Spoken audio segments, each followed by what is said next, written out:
Hello everyone, welcome to another podcast on SEO. This is Zaid Ahmed from ASL BPO, and today I'll be discussing one of the key components of search engine optimization, which is on-page SEO. In my first podcast, I briefly described what on-page SEO is. Today we'll be discussing this in detail. So, what is on-page or search engine optimization? On-page SEO improves a company's website's content using keyword placements, internal linking, relevant keywords in the URLs, and using other strategies. It validates that your website has the same term as your targeted search query. It helps to improve the ranking of any website. So, for example, if you are an online shop that sells shoes, you're doing on-page SEO would mean to have relevant keywords about your products in the web page's content, as well as in the URL and in the headers and in the title tags. So what is the importance of on-page SEO? Search engines use on-page SEO and keywords and other features to analyze whether a page matches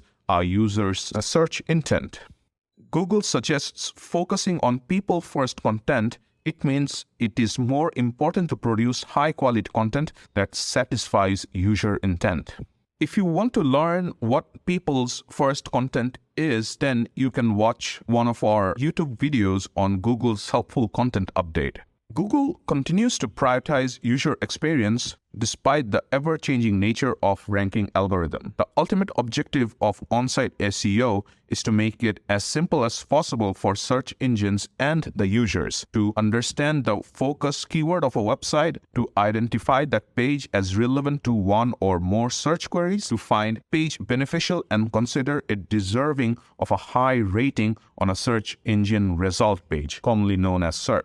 So how is on-page optimization done? Number one would be to write for the user and not for the search engines. If you're making new content, you should always think about the user but not the search engines. Many believe that if they can beat the algorithms of the search engine, then it's enough to not needing to think about connecting with the audience. But this is a wrong decision. Creating valuable and thoughtful content will rank itself and people will like and share it. Creating helpful content will get you a higher ranking on Google and in the minds of your audience, which is much more important than a keyword-based ranking. Then number two, having relevant page titles to the target keyword for which you are trying to rank. Each page of a website has a unique and detailed title tag. What you enter in the title tag field will appear in search results. Although Google may modify how your title tag appears under certain circumstances, more people will visit your website if your title tag is intriguing, and your score will increase in search results. This demonstrates that SEO is about the overall user experience rather than just for search engines. Number three, headers. Headers are HTML tags that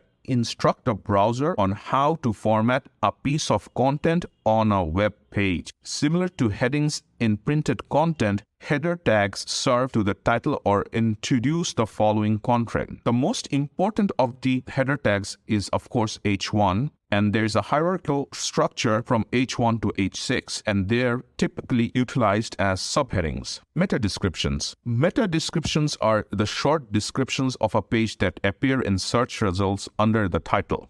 They aren't an official factor in how search engines rank pages, but they can affect whether or not people click on your page. Intriguing meta description can result in people clicking your page more than the other competitors, which indirectly increases your click-through rate and helps you rank better in the SERP. Number five, setting alter text on for all images and videos. Alter text is an accessibility principle used by screen readers to describe images for the visually impaired. It is also how Google and other search engines get to know what your image or video is about. It is essential to include alter text descriptions so visually challenged users can understand your website's images. Additionally, search engine bots scroll alter text to comprehend your photographs better. Number 6, image optimization. Images are primary cause of slow web pages. The best solution is to compress your images. When it comes to image compression, there is no one-size-fits-all solution. Try different options such as saving them in formats such as in JPEG and using good compression tools. Number 7, set up proper social markup. Structured markup is the process of marking up your website source code so that Google can easily find and understand different elements of your content. Structured markup is responsible for the featured snippets, knowledge panels, and other content features that appear when you search for something in Google. Number 8, optimizing URLs. According to Google, you should always use simple URLs. You can use keywords related to your content to tell users what the page is about. Number 9, adding internal and external links. Internal links are connections that go to other pages within the same website. Internal links assists Google and other search engine in understanding what your page may correspond to a user's search intent. External links are links to your website that lead to other websites. According to Google, external links improve the user experience and develop audience trust.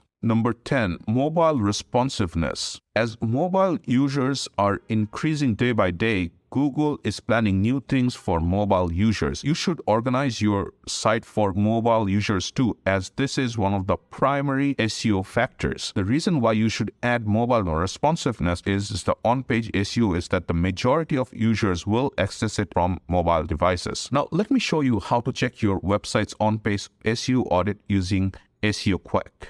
First, go to the search bar and type SEO Quick extension. Then click on the Add to Chrome button here. Your extension is added. Then type your website's address. After loading, click the SEO Quick extension and go to the diagnosis bar. Here you can see the performance of your on-page SEO. If all the elements are okay, then they will tick a sign, which means you have passed. If your website has any errors, it will also shown here. And lastly, if there's anything missing, it will show as warning and will suggest adding the things. As conclusion, I hope you are now clear about why you need to do on-page SEO. If you don't remember everything, keep in mind that the true purpose of on-page SEO is to educate, inspire, and guide the user. It would be best if you thought of this on-page SEO as a living document that will help you to show your SEO strategy in the years to come. If you like this podcast, do like it, share it, and do comment. Have a nice day. Until next time. Bye.